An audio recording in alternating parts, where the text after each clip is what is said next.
Hi everyone, my name is Luka Backman-Gibbs. So I manage a charity called NACU Create. NACU, if in case you're wondering, stands for the National Association of College and University Entrepreneurs, which sounds really pompous. I didn't choose it, just to set the record straight.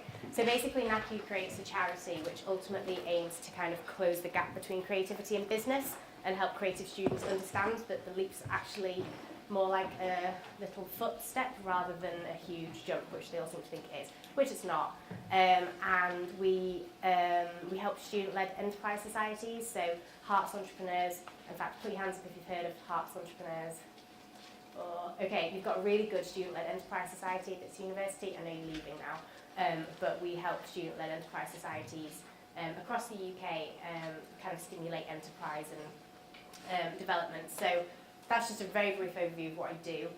We also, if you are interested in ever thinking about going into business, charity setup, social enterprise, we've got loads of resources on the website to help you kind of identify which pots of funding are out there, which events you should be going to, which networks you should be plugged into, that kind of thing. So I've got loads of cars outside, but take a note of the website anyway. I've got a quick question first of all. Put your hand up if you're third year. Okay, cool. And put your hand up, honestly, if you're feeling really nervous right now about this next year ahead. Yeah, okay. No, that's fine. I was really nervous too. But I just wanted to say, and I know this probably isn't going to make any difference, but try and be excited about the year ahead, because you should see this as the beginning of an incredible journey. That sounds cheesy, but it is. And you're at a point in your life now where you can go in whatever direction. Like some of you might end up in Hong Kong or what's the other side of the world, or New York. Like you've got no idea what you're going to do. You've got no idea who you're going to meet. You might be in London this time next year. You might still be living at home. You might. Unfortunately, whether that's a good thing or not, it's up to you. But be excited about it. And if you're excited, you're more likely to have fun with it, and people are more likely to notice you. You're more likely to get a job because you just come across as enthusiastic and excited about life, rather than sorry, I'm hitting this thing. Rather than nervous, and that will translate into lack of confidence, and then people won't have confidence in you. So that's tip number one. So we've already gone through getting a job, so I'm going to try and cover the second two things which Judy mentioned, which is freelancing and getting a business off the ground. So the first thing I wanted to say was, I've written down here sponge, I was trying to think what that means, but you guys need to be sponges for the next year, which means that you're here now, which is great, which means I hope that you've been to things like this throughout your years at university. But just because you're leaving university doesn't mean that there aren't things like this going on every day. Whether you're in London or not, there's things like this going on every day in the UK for free, and you need to go if you've got nothing to do that day apart from apply for jobs. I would get up and at least once a week go to something which will help you meet somebody new or learn something new, even if you go to something which looks like absolute crap.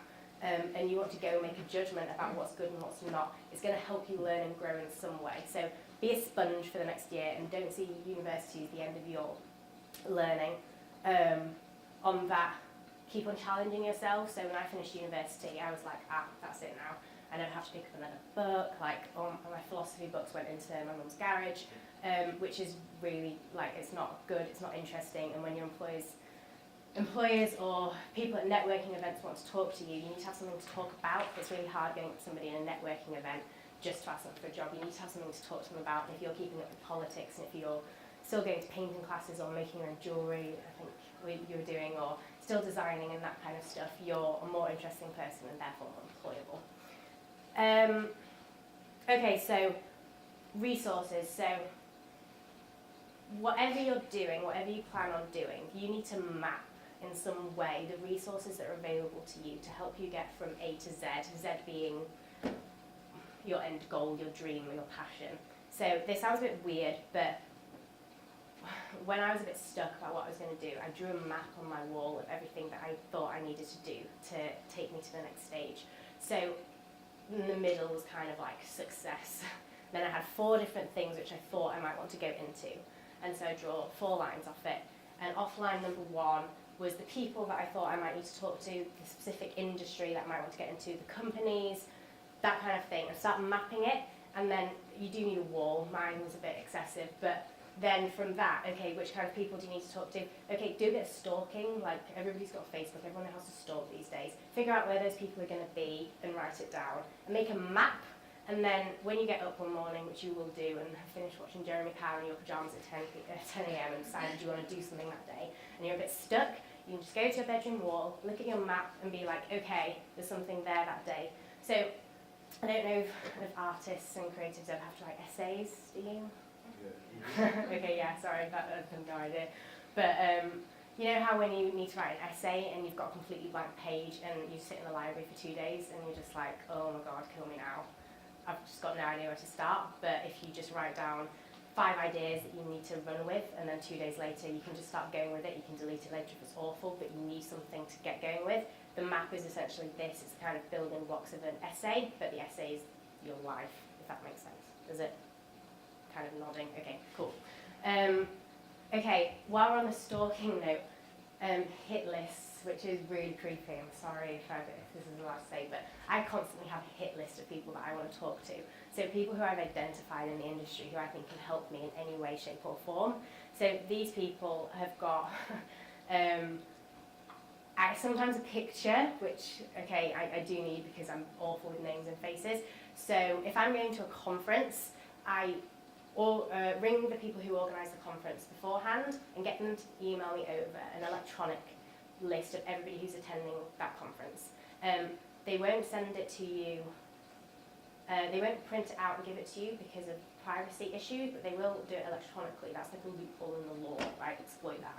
So find out who's going to that conference, what they look like, and their interests potentially. And then when you go to the conference, you're not just faced with a room of 100 people who've got no idea who you need to go and talk to. You know exactly who you want to go talk to. And that applies not only to conferences, but in life in general. So there's certain people who you think you might need to get to you, who might be able to help you. So illustrator guy, hi.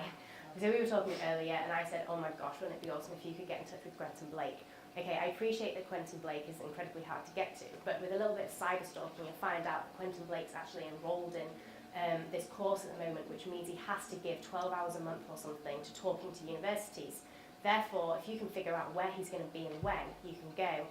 Or maybe Quentin Blake's PA or something is going to be somewhere where you could be. Little things like that. So draw up little kind of plans and strategies. It is a bit stalkerish and it's a bit weird, but it's really hard to go and find. I personally prefer go to talk to the top person and work my way down the chain if they're not interested in talking to me, rather than start at the very bottom and finally work my way to Quentin Blake. There's too many people in between, and personally I don't have enough time, so those kind of little techniques I would employ.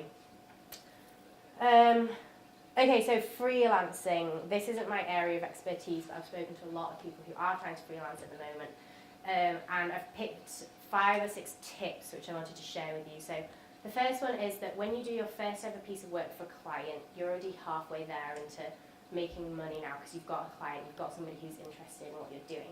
The piece of work that you do, the first piece of work that you do for that client, you have to give 500% to. If they want to pay you, if they've only got £10 to give you, give them £100 worth of your time, because clients or me, my friends, everybody I know who works for companies who need to bring on graphic designers, illustrators, that kind of thing, are lazy. I hate having to do a piece of work and finding a graphic designer. Like, I find it really difficult because where the hell do you start to find a good graphic designer? There's hundreds of thousands out there. I've got a stack of business cards on my desk about that high full of student graphic designers. I would much prefer to use one and keep on going back to them. And my friends will do the exact same. When I say friends, I mean colleagues in the industry. Rather than plough through that pile of business cards and start looking up online portfolios, I know this sounds mean, but I would ring a friend and say, who do you recommend? And they will do the exact same thing. All those are recommendations. Therefore, if I like your first piece of work, I will recommend you to 10 people, maybe more, within a week, and they will do the same. So I would always put my absolute all into that first piece of work. On that, be really nice. Clients like me, I've got no idea what I'm looking for in a piece of work, which I know for a creative is absolutely irritating as hell, because I've got a vision in my head of what I want you to do, but I've got no idea how to translate that to you. And I've worked with a few people in the past who can get really get really irritated and get a bit snappy and become frustrated, which I do get, but that's going to put me off wanting to work with you. So as much as they're irritating you, be nice, smile, say, oh yeah, no problem, I know you've changed the brief like 50 times, but that's no problem, no problem, no problem, because I will love you for it, and I appreciate that I'm making your life a living hell. In fact, you're smiling makes my day better, which means I like you better, which means I'll use you again. Does that make sense? Okay, so I've gone through the client's a lazy thing. Friends and family. So friends and family are your best friends when it comes to finding clients. So I would ensure, if I were you guys, that every single one of my friends, family, extended families, aunts, sisters, auntie, knows exactly who I am, where my portfolio is, and what I do, because these guys are your free advertising, free adverts and feelers that can be all around the UK for you right now, telling people that you're available for work. So if your mum, for example, doesn't even really know, you know how mums don't really know what you do, and they kind of make it up, and you're always like, oh, yeah, mum, that'll do. Don't let that slide now, because she needs to know what happens, because if she's at a dinner party with your dad's boss next week, and she can slip into conversation that you're young, talented, and looking for work, that's great, and you might not get that opportunity. So mums, dads, brothers, younger sisters, cousins, everybody should know what you're doing right now, and you need to really kind of hone that in on them, and they should be able to recite your website off the top of their heads. Competitors, you need to know who your competition is. Your competition is in the room even. You need to know who your competition is in the industry. If anything, just so you know what you're up against, but they can also be helpful. So a lot of people will clue on to the fact that you're a competitor and therefore won't offer you any kind of advice, but a lot of them will. I really like to be flattered, so if one of my competitors ring me up and say, I think you're doing a fantastic job, let me take you out for coffee and pick your brains, I'm not going to say no, and I'm not going to say no to a free brownie. So I'll go out and tell them every single thing I know about this industry, who to talk to, contacts. You can do the same. So ring up somebody who's writing for a magazine that you aspire to write in, tell them you think their work's fantastic, take them out for a muffin, whatever you know, or a cocktail, whatever it is, and find out how they got the job, how much they charge, what the clients are like, all those kind of things. So this was all coming across as very sneaky, but I do think sneakiness is your biggest kind of advantage in this industry. Blogs, I hope you all have a blog, but if you've got a good blog that a lot of people are hitting on, you're getting a lot of hits and things like that, I don't think I need to say any more. You need to have a blog and try and update it regularly.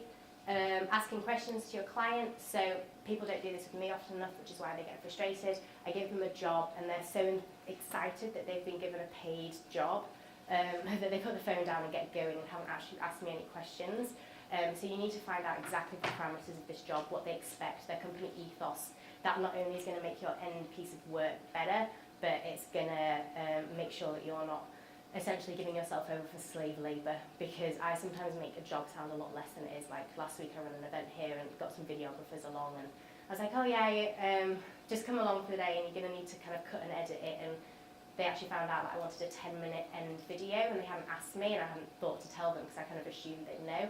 So that means that they're now working. I've obviously sorted it out, but I'd given them a price on something which we'd completely miscommunicated on. So ask as many questions as you can to your clients before you get started. How am I doing for time? Yep. Okay, nurturing client loyalty. So we've already talked a lot about this, but quality of your work needs to be amazing until you actually absolutely have them in the bag, and you know 100% that they're going to keep on using you. Give 110% or more to every single project. Special offers. People don't think that it applies to them, but I like a good special offer. The woman who writes blogs for my website the other day was like, rang me up, and I was like, I don't have any money at the moment, we're cash strapped for a charity, but she was like, tell you what, I'll do 3 blogs for the price of 1. And I love a sale, like complete sucker for a sale. So yeah, like do sales and ring your clients and say, hey, how you doing? By the way, I'm cheaper this month. If you're not doing anything that day, and you can write something or draw something for them for £10 instead of 60 quid, who cares? You've been paid today and they love you a little bit more for it. On that note, don't undersell yourself. Bit of a mixed message there, but be personal. So I like to see the people who are doing work for me. Those of you who aren't confident with face-to-face, that's fine. Phone calls work as well, but just so there's a bit of a person behind it. Personally, I find it much harder to fire somebody or not use somebody again when I know them, and I make friends really, really easily. I'm friends with absolutely everybody, so if somebody can be my friend, I'm going to use them again because I just feel bad, and that's probably the same with quite a lot of people, maybe not others. And then energy, passion, flexibility. I don't think I need to explain any of those. Honesty is good. I really don't like it when people are dishonest, and that's one of my main issues with people. If somebody's ill and can't get the work done, I'm not at all, I can explain that to my superiors who maybe are waiting for a deadline. If you say, I am 100% sure that I can get this work to you at 5 o'clock this evening, but you can't and you're an hour late, that pisses me off. So be absolutely honest, and then you'll be fine. Replying to emails on that. I hate people who don't reply to emails quickly. I think that's because I'm a fast emailer and I have my BlackBerry. It's even flashing at me now and I'm concerned that I'm not replying to emails. If somebody's working for me and they're on my time, as it were, if I'm paying them for a job at the moment, I expect to be able to get in touch with them within probably 2 to 3 hours, which sounds really horrible, but if I'm working with somebody in an office, I can stride over to the other side of the office. If you're working from home, I expect that day for you to be working for me, especially if you said so. If I can't get in touch with you, I panic and I don't like it, and I find it quite unprofessional, which might be unreasonable, but I've found this a lot with people in the industry, that there's a tendency for freelance people in general to be difficult to get hold of, and it's not on, and I won't use somebody again if I can't get in touch with them. So have a BlackBerry or iPhone, I'm sure you will do, if you don't check your emails regularly on the computer. But yeah, email, even if you're running into the cinema and it's like, can't talk now, we'll call you back in an hour, it settles me and I know I can get hold of you. So reply to emails. Bear in mind all these people who you're working for in offices and sending out emails all the time, so they're less understanding when it comes to the kind of freelance lifestyle. Okay, networking. So we've kind of gone over this a couple of times, but networking is really important. I used to hate this, and we used to people tell me at this university, I hated people repeating networking to me. I'm not naturally that confident at going up to a group of people who I don't know, but I'm getting better at it. You need a business card, or you need something for people to remember you by. It's a really simple thing, but make sure your business cards look nice and a little bit memorable, because I get stacks of them on my desk, and sometimes I just flick through them at lunchtime when I'm a bit bored, and I'm like, oh, that's a nice design, and I get in touch with them. You're all creatives, therefore I expect your business cards to look good. You can get free ones on Moo, I think it is. There's plenty of websites online where you can get free business cards, so not having any money is not an excuse. Also, you're creative, so you should be able to use your wiles to even cut out, piece of card. Where am I? Making an impression at networking events. So don't bother going if you're not going to talk to anybody. It's better that you don't go than you sit in a corner and look sulky. If you're in a bad mood, blow it off rather than go and cause a bad impression. So yeah, just be passionate, be enthusiastic. People at networking events are anticipating people coming into their group halfway through a conversation, and you're having to stop the conversation and introduce people. That's fine. If you can see a group of people who are obviously deep in conversation, don't let that hinder you getting in there.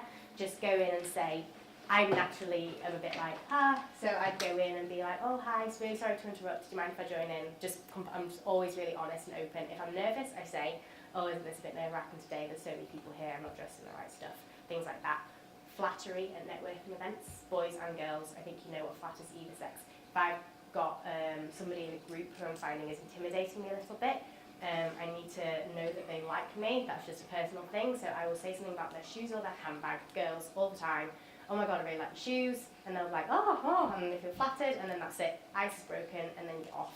So for me, flattery is one of the first things I do to break the ice, but you'll need to find your own way of feeling confident. Networking events, you should be able to find free ones. A lot of people charge excessive amounts for networking events. Don't pay for them if you can help it, especially as for a while you might be unemployed graduates unless your parents want to fork out for you. People There'll be networking sessions in events that you'll have to pay for. Go for the cheaper ones. Never pay for an event that's more than £25. I think they're slight rip-offs, and the people who are going probably aren't the ones you want to talk to, because people won't go to events and things that are too expensive. You can always talk your way into an event if you really want to go and it's £200.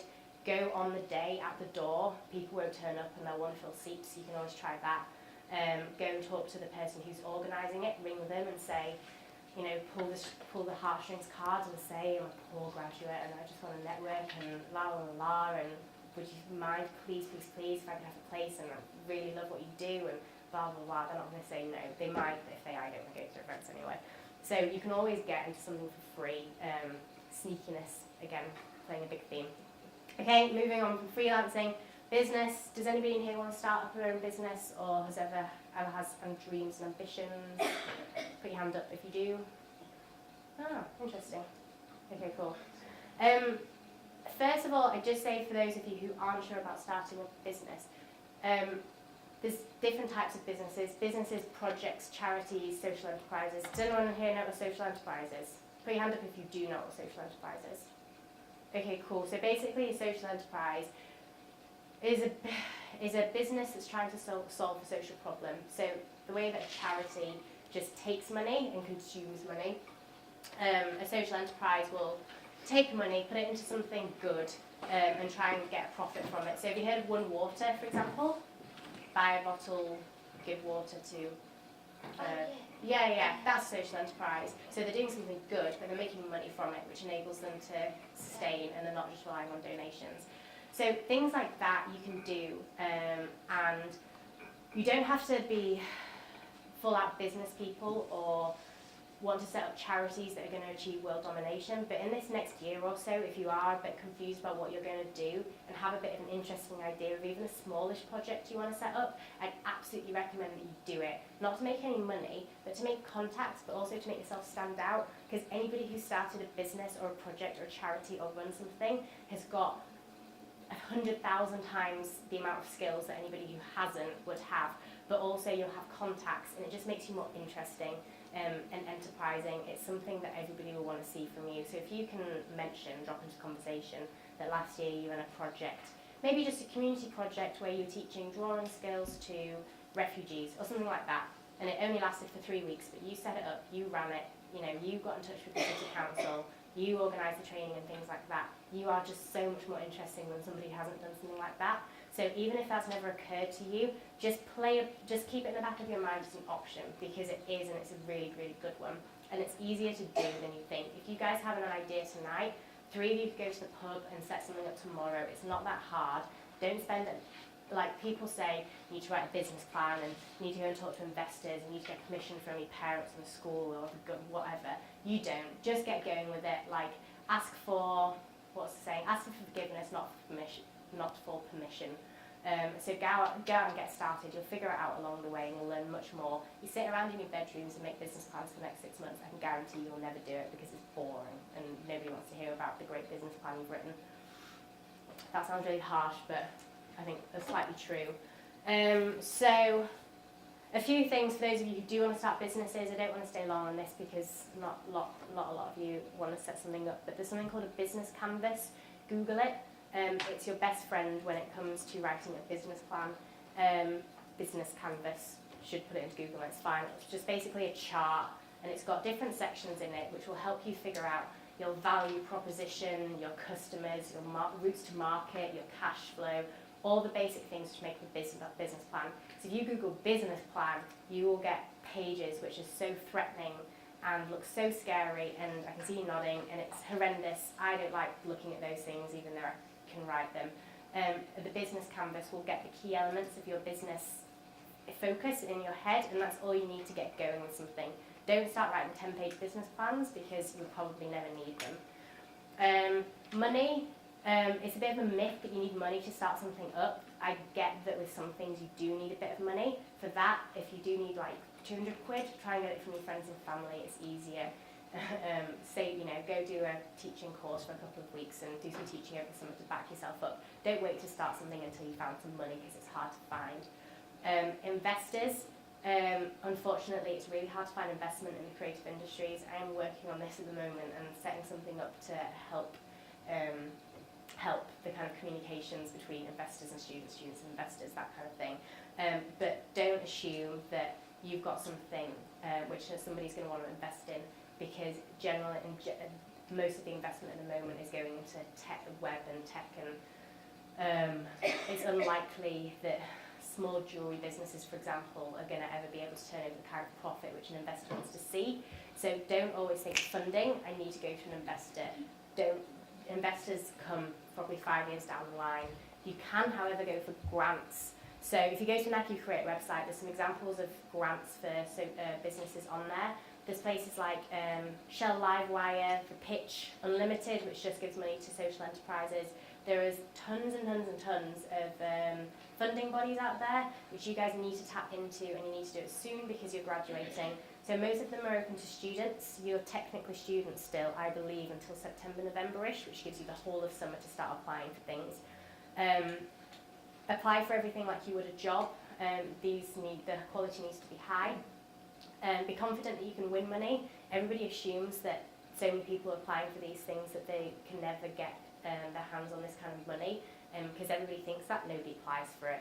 I know from having spoken to the heads of all these things that the application, they expect to say Shell Livewire, which gives away £1,000 a month to a good business idea, don't have to have done anything about it, just has to be a good idea. Expect maybe 3,000 applications a month. Some months they'll get 5 or 6, because everyone's sat at home thinking, I'm never going to get it, I'm never going to get it, so nobody applies, which means the chance of getting it is say 1 in 5. Okay, so apply for things. If anything, it's just good experience to get your ideas out there. When you're networking, I personally believe, and a lot of people will tell you otherwise, tell people about your business ideas. Everybody's got this, not everybody, but a lot of people are really scared that people will steal their ideas.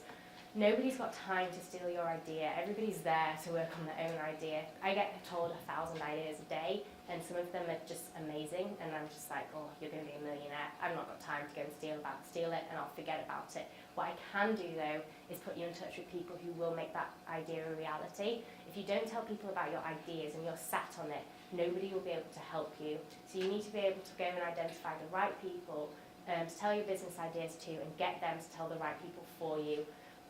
So don't sit on business ideas. If it is something which is really dodgy concerning patents, so I don't know if you know what patents are, but you can Google it. In fact, it's all on the website. If you've got, for example, an invention which can be copyrighted, maybe don't share that. Be careful about who you tell that to. Services in general, you can't really copyright, so people might nick it anyway. I've had a few of my ideas stolen in the past, and I've come to decide that I'm just flattered by it. It annoys me at the time, but I'm better at it. It was my idea in the first place. I'm ahead of them. So if they want to copy my idea, go ahead. I'm flattered, but I will beat you, and therefore I've got some healthy competition that's going to drive me forward. So do tell people your ideas. Don't be scared of them stealing them. I'm 2 minutes from finishing. Customers, Judy's already gone over this, but customers are the thing that you need to prove to anybody that you've got a valuable product. So don't ask your mum or brother whether they think your new business idea is awesome, because they will say yes, whatever it is. Grandmas likewise will do the same. Never ask family members or friends whether they think you've got a good idea, because it's not right. If you're making a luxury hand soap, go to Harrods, hang around the soapy areas and ask the actual customers whether they would ever buy something. Why not? Get them to fill out questionnaires and things, go directly to the customers. Never ask friends and family, because they will lie. And okay, I'm going to skip that bit because they don't have time. Does anyone have any questions? No? Okay, well, I'll be outside afterwards if anybody has anything. Thank you.